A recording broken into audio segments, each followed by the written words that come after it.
Today is the last day to register to vote online. This was moved from a few weeks ago to help keep people from unnecessarily exposing themselves to the coronavirus by registering and voting in person.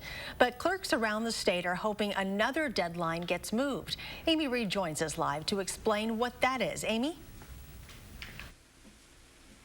In order to avoid unnecessary exposure, politicians have been encouraging people to vote absentee, and there are a few steps that you need to follow in order to do that correctly. But one, getting the ballot back to the clerk on time is what's causing concern.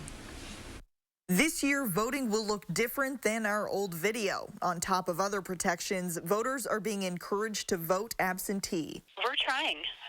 We are definitely trying. That's tough for clerks like Michelle Ebert in Fort Atkinson, who's processing more than 2,300 requests for absentee ballots when normally she gets about 150.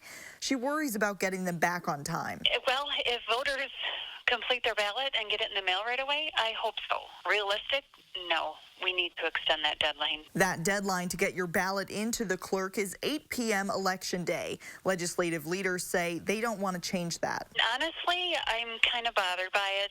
I understand we don't want to set a precedent for changing things for a pandemic, but we have to be, again, realistic.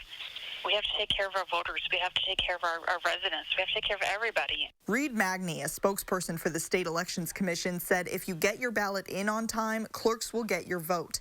More of a focus for him is in-person safety. What we're focusing on right now is making sure that municipal and county clerks and poll workers have the resources that they need to conduct this election on April 7th. The commission has secured hand sanitizer, and clerks are trying to find companies to build protective shields. Ebert's dad is building hers. As for poll workers, Ebert worries about having enough. Right now, she doesn't. I have 3 shifts for my workers, 13 people each shift. So far, my morning shift, I have 3 people. Still, number one for her is absentee ballots and giving people more time to get them to her. That, I think, would be a huge step in making sure every vote counts.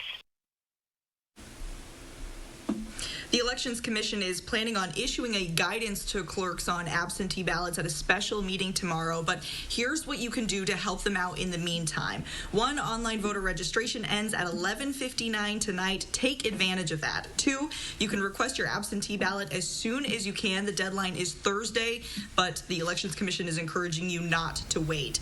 And 3, mail your ballot back as soon as you can so you don't worry about missing that 8 p.m. deadline on Election Day.